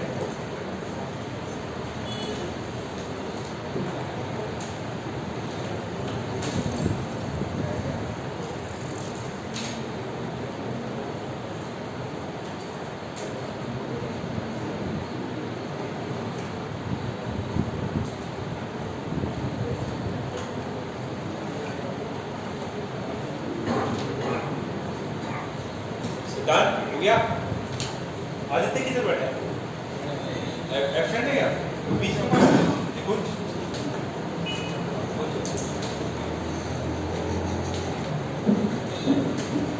बिना आज इधर बैठेगा? मेरा कितना खुश हो जाता है।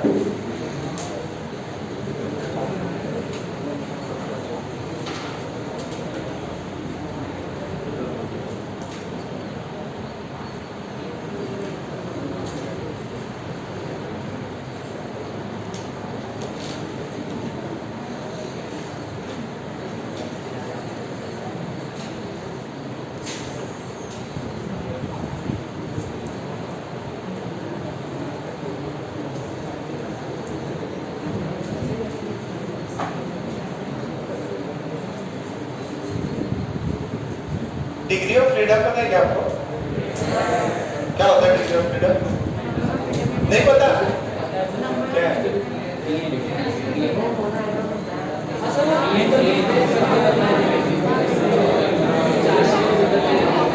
अरे एक्स एक्सिस में, वाई एक्सिस में कितने तरीके से अपने पास में एनर्जी रख सकते हैं। ट्रांसलेशनल एनर्जी होती थी, रोटेशनल होती थी और वाइब्रेशनल। सब याद है आपको, है ना? नहीं याद है तो कोई दिक्कत नहीं है, आपको टाइम मिल जाएगा पढ़ लेना उसको। बट एकदम बेसिक बेसिक चीजें आनी चाहिए। मेजॉरिटी बच्चे आप में से अच्छी जगह जाने वाले हैं भाई। आईआईटी इधर बताओ, आईआईटी एनआईटी कौन कौन नहीं जाना चाहता?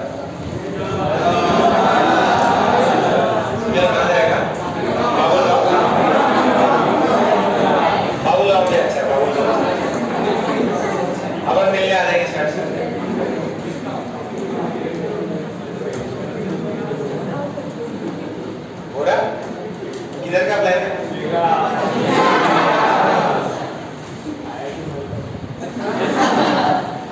तुम्हें कुल्ली क्या होता है? मलकापुर में कुल रखे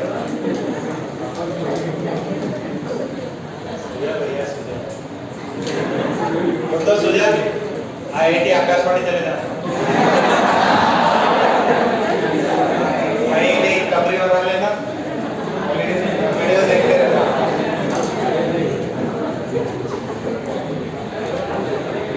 ये हुआ क्या?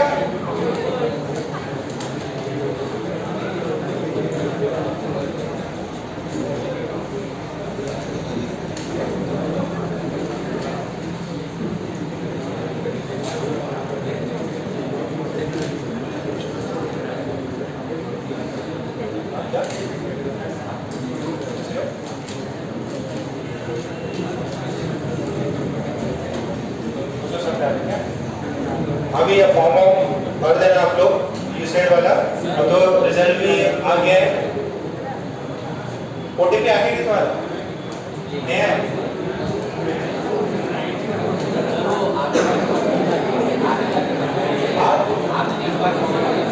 एक बार फॉर्म ठीक है लिखा है। ओके, यहाँ तक हो तो एक स्टेटमेंट भी लिख लो। एक स्टेटमेंट लिख लो, स्टेटमेंट लिखो, every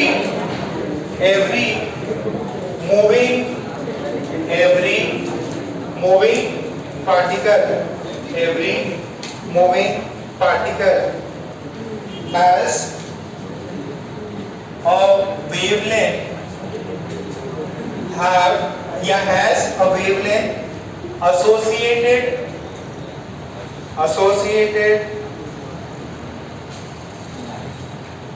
the wavelength associated with it as a wavelength associated with it given by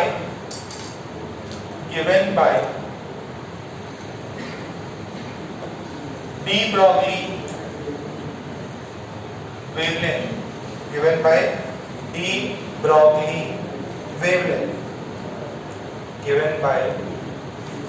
Broglie wavelength, so अभी ये देखो, ये अपन ने ऐसा कुछ किया था क्या 3/2 kT बोल्ट्जमैन कांस्टेंट।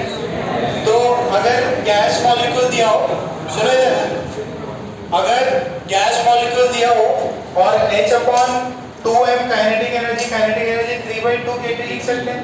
2 ने 2 को मार दिया तो बचा कितना है 3m kT। और मास किसका आएगा उस पर्टिकुलर मॉलिक्यूल का, ठीक है, और टेम्परेचर उस किस टेम्परेचर पे। तो क्या उनकी वेवलेंथ जो है वो अलग अलग हो सकती है क्या अलग अलग टेम्परेचर पे? यस, क्योंकि वो एनर्जी किस पे डिपेंड कर रही है?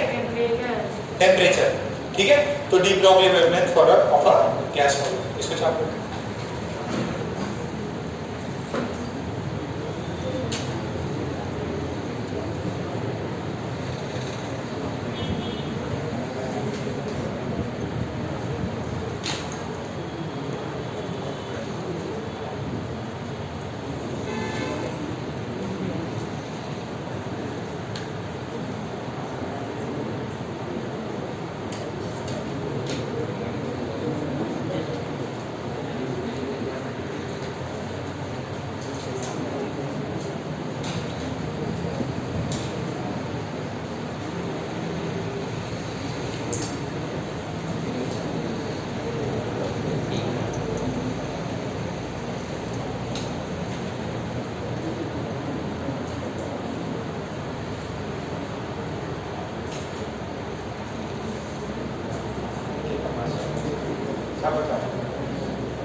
कितने लोग माता के दर्शन के लिए जा रहे हैं आज में?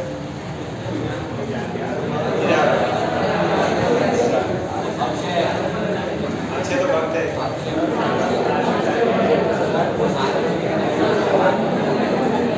हमें सिफारिश करने चले जाए करो, सिलेक्शन करा दो, चुनरी चढ़ाने आपका ये सब।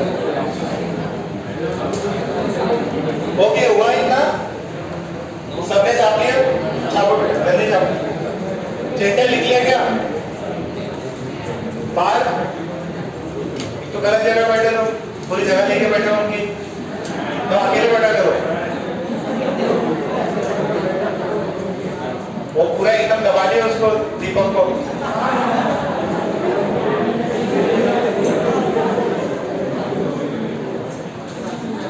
छोटे बच्चे को लेके बैठा करो, है ना? अरे वो तो दब गया ना, आजू बाजू दोनों छोटे बच्चे। तो पीछे जयेंद्र की तरफ कितना एकदम चिल होके बैठे हुए जयेंद्र, तुमको देखने की जरूरत है उधर। तो एक क्वेश्चन लिखो, find the ratio of de Broglie, find the ratio of de Broglie wavelength, find the ratio of de Broglie wavelength of H2 molecule of H2 molecule at 27 degree centigrade, at 27 degree centigrade and 127 degree centigrade and 127 degree centigrade.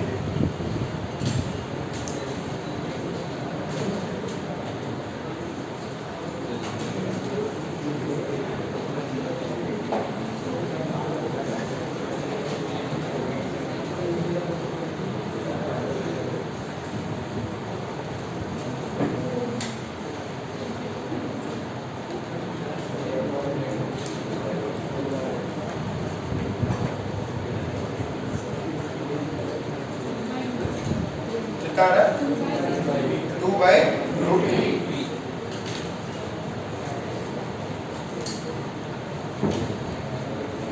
कितना है gas का at temperature T1, lambda gas at temperature T2. Same he gas है ना, तो H/√2mkT1 और ये है H/√2mkT2. सब कुछ कर लिया √P2/T1. पहले वाला टेम्परेचर कितना था 27, तो केल्विन में कितना होता वो 300. दूसरा वाला कितना था 400. कितना भाई 2/. ठीक है. अच्छा, दो डिफरेंट गैस के अगर आपसे बोल दिया कि भाई वो निकालो तो क्या होगा, मास चेंज हो जाएगा. H2 का मास कितना होता है, कितना होता है 2. कोई दूसरा N2 दे दिया तो 14 दे दिया, O2 दे दिया तो 16. ठीक है, सेम टेम्परेचर पे आपको निकलवा सकते हो. ठीक है, समझ में आ रहा है कुछ या उसी को इशारे कर रहे तुम लोग एकदम खराब हो गए. ऐसा करो सोनी आ जाओ, और सीट आ जाओ,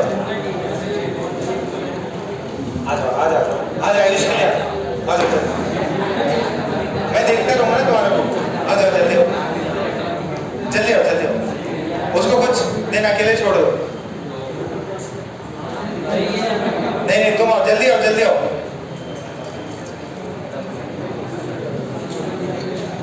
सामने देखो, उसके तरफ क्या देख रहे हो, यहाँ यहाँ इसमें आ जाओ. तुम फैल के बैठ जाओ और गिरे रहो. आखिरी किधर 3 होना, ये 2. अच्छा 3 है. ओ सर, ये वेरी गुड, इससे बताया, वेरी गुड. यहाँ पे 3 है. ओके, तो ये पार्ट होगा. ये दूसरा वाला पार्ट कर सकते क्या, an electron is accelerated by 45 volt fine lambda root. क्या हुआ √2. किस में आता है वो, सेम है, वहां पे प्रॉब्लम करा रहा है. ठीक है, सो मैटर विल कंप्लीट. आते जाइए. फिर नेक्स्ट डालो एटॉमिक स्ट्रक्चर.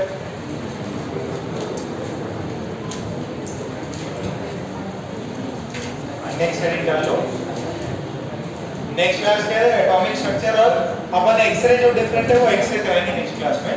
तो पहले डालो एटॉमिक स्ट्रक्चर, हेडिंग डाल लो.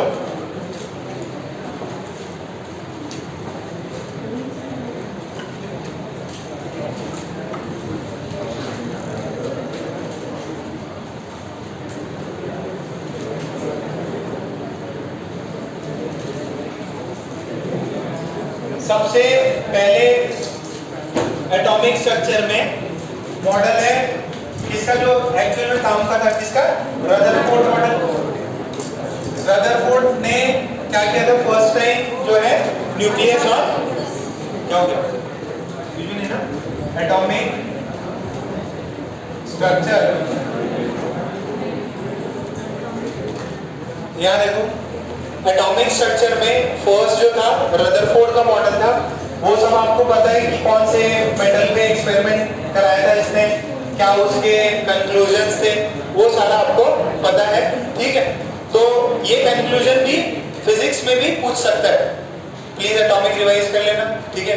तो इसके अंदर एक प्रॉब्लम था कि जब वो जो अल्फा पार्टिकल्स को डालता है गोल्ड, क्या हो गया?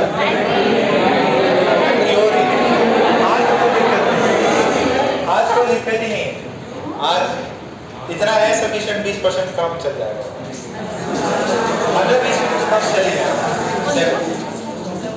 चाहिए तो फिर बुक निकाल के इसको चैप्टर को ऐसे खत्म करा देंगे, बताने की जरूरत है ही नहीं। और कुछ नई चीज तो है ही नहीं ना इसमें, बस हाँ थोड़ा रेडिएशन प्रेशर जहाँ पे है वो चीज देखिए। अब रदरफोर्ड मॉडल में आपका गोल्ड था, ठीक है, गोल्ड फॉइल थी और उस पर आपने अल्फा पार्टिकल की सेटलिंग कराई थी। तो मेजॉरिटी पार्टिकल तो क्या हो गए थे, एज इट इज निकल गए थे, कुछ एंगल्स पर डिफ्लेक्ट हुए थे और 1 in 20,000 क्या होता है वापस रिवर्ट बैक किया। तो अगर अपने पास में ये न्यूक्लियस है, this is the nucleus of gold and यहां से अपना अल्फा पार्टिकल आ रहा है, अल्फा पार्टिकल की कुछ एनर्जी होगी और दिस इज अल्फा पार्टिकल, ठीक है, इनिशियली काफी डिस्टेंस है। अब अल्फा पार्टिकल क्या करेगा, इधर आएगा, ये पॉजिटिव चार्ज है, ये भी क्या चार्ज है, पॉजिटिव। अब ये यहाँ आते आते एक इंस्टेंट होगा कि बस ये यहाँ आते, इसके बाद में आगे नहीं आएगा, यहाँ आते आते इधर एक इंस्टेंट होगा जब इसकी वेलोसिटी क्या हो जाएगी, 0, उसके आगे नहीं आ पाएगा। This distance is called as r d या closest distance of approach.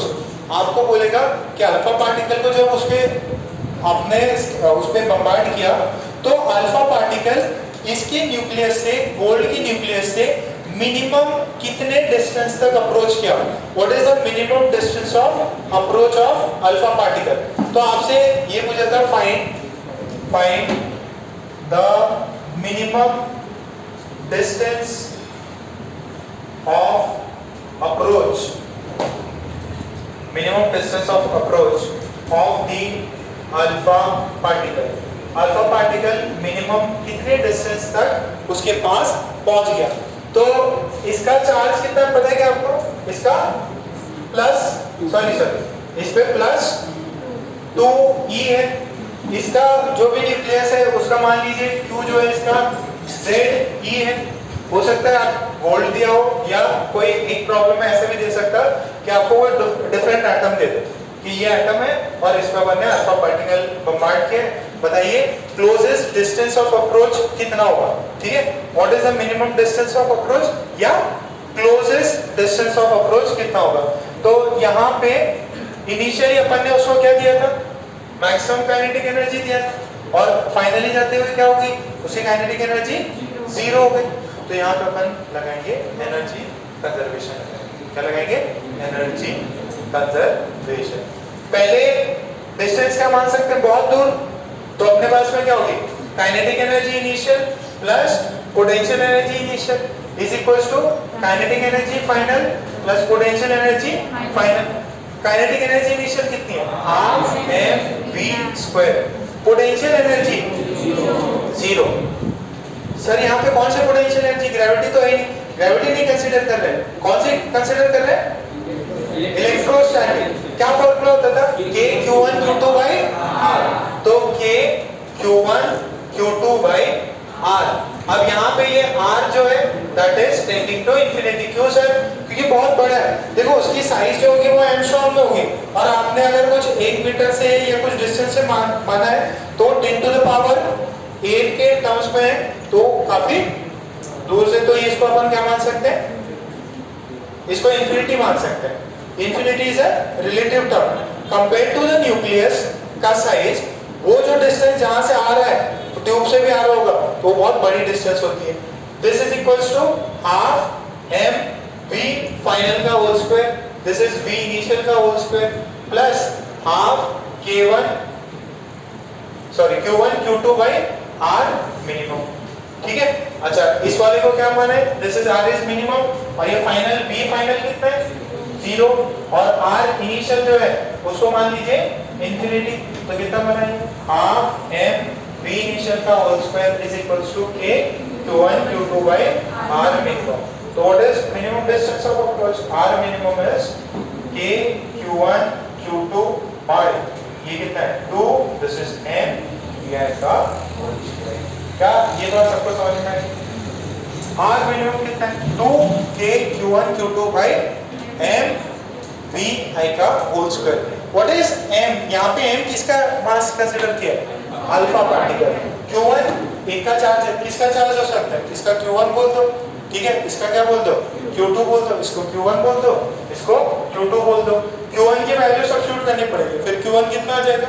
2e. Q2 कितना आ जाएगा? 8e. अब वो गोल्ड है तो एटॉमिक नंबर ऑफ गोल्ड, अगर कोई और मेटल है तो उसका मेटल का Z है. This is distance of closest approach. This is distance of closest approach.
distance of closest या मिनिमम डिस्टेंस कितना होगा वो पूछा.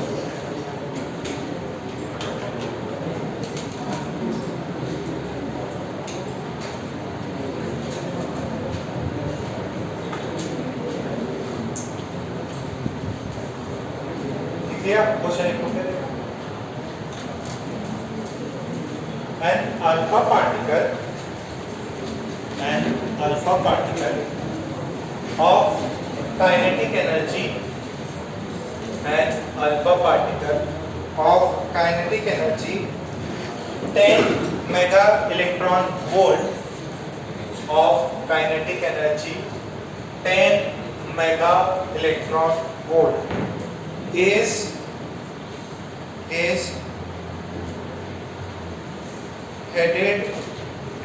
headed towards a stationary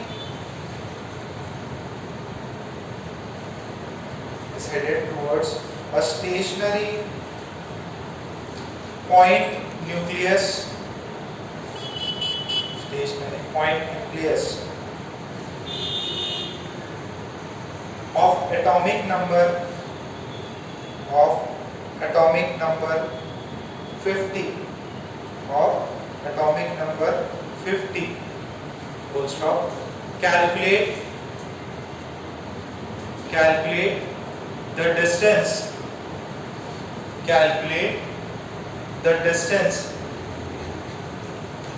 of closest approach, calculate the distance of closest approach, calculate the distance of closest approach, calculate the distance of closest approach. निकालो। Kinetic energy initial दे दी, alpha particle है, दूसरा वाला जो एटम है that is having atomic number 50.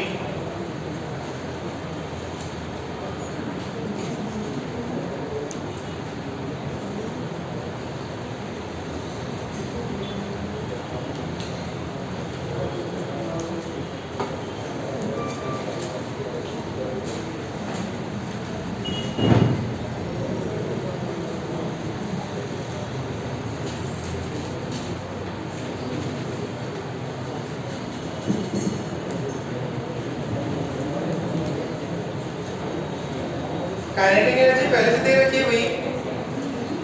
Kinetic energy initial is equal to k q1 q2 by r में, तो v स्क्वायर m निकालने की जरूरत नहीं है, पूरी काइनेटिक एनर्जी दे रखी है। काइनेटिक एनर्जी को इक्वेट कर दो इलेक्ट्रोस्टैटिक पोटेंशियल एनर्जी से। k की वैल्यू पता है कितनी होती है, 9 into 10 to the power 9, और q की वैल्यू सॉरी E की वैल्यू आपको पता है, उस वैल्यू निकाल लेना।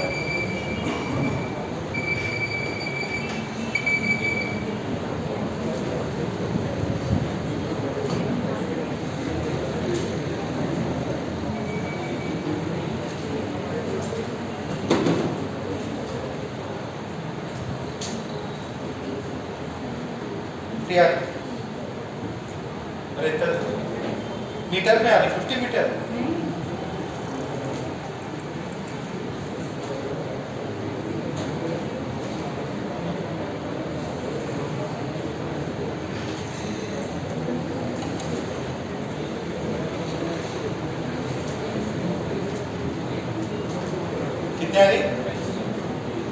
अच्छा किस यूनिट में आ रही है ये बता दो। 10 to the power single digit 10 to the power -3 -4 -5। क्या ये मैं बोल दूं kinetic energy initial is equals to k q1 q2 by r square है क्या, सॉरी r है, r मिनिमम। तो यहाँ से r मिनिमम की वैल्यू कितनी आ जाएगी, k q1 q2 upon kinetic energy initial. अच्छा k की वैल्यू कितनी है, 9 into 10 to the power 9, और q1 कितना है, charge on alpha particle 2e, what is charge on 50, and what is the initial kinetic energy कितनी है, 10 mega electron volts 10 to the power 3 eV कर दो क्या, तो यहाँ से एक e ने एक e को मार दिया, सो दिस इज वोल्टेज हटा दिया, एक e कट गया। अब जरा देखिए यहाँ पे कितना बचा, दिस इज 50, दिस इज 100, तो इसको अपन एक सेकंड रुक जाओ, ये जो है दिस इज कितना हो गया अपना 9 हो गया क्या, sorry 10 to the power 9 into 10 to the power 11 कर लूँगा इसको, 100 होगा ना, तो 11 हो गया, और ये कितना है, this is 10 to the power 7, और यहाँ पे e की वैल्यू कितनी है, 1.6 into 10 to the power -90, तो सॉल्व कर लो इसको, 9 into 1.6 कितना है, 1.4, very good, 1.44 into 10 to the power -40, 14 आ रही क्या? गड़बड़ कर ली फिर ज़्यादा हो गया। मेगा इलेक्ट्रॉन ज़्यादा छोटे। चलो ठीक है, डेटा के हिसाब से ठीक है, डेटा के हिसाब से सही है। डेटा में जो भी मिस्टेक्स आई होगी उसके भी आपने तो इतना कर लिया।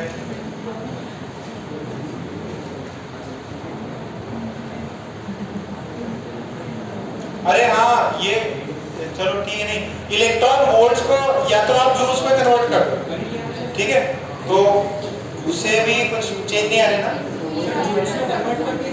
हाँ ईवी भी कैंसिल नहीं, चलो वैसे इतना नहीं आना चाहिए था, थोड़ा खराब आ गया। तो समझ में आया क्या क्लोजेस्ट डिस्टेंस ऑफ अप्रोच? आप एक में एटॉमिक कोलिजन है वो कराना है, आप लोग इसका इंटेंस एक्सरसाइज 1 सॉल्व करो। और सुनो, जो बच्चे एडवांस के लिए फाइट कर रहे हैं, आईआईटी के लिए फाइट कर रहे हैं, प्लीज इसका जो फोटो इलेक्ट्रिक इफेक्ट है बहुत अच्छा दिया हुआ है, इसकी एक रीडिंग भी मार लेना। पेज न देखो, Bohr's model and physics of atom अच्छे से थ्योरी दी रखी है। जिनके पास एचसीवी है वो प्लीज इसको कर लेना। फोटो इलेक्ट्रिक इफेक्ट और एटॉमिक स्ट्रक्चर, जिसके अंदर बोर मॉडल की बात करेगा। अच्छा, बोर मॉडल में नेक्स्ट क्लास वापस बता देंगे। रेडियस का फॉर्मूला आता है, कितना है? 0.529 कितना होता है? n²/z। फिर वेलोसिटी आता, एनर्जी आता 13.6। वो सारी चीजें आपको आनी चाहिए। आप सुनो, अब आपका रिजल्ट मिल जाएगा आपको।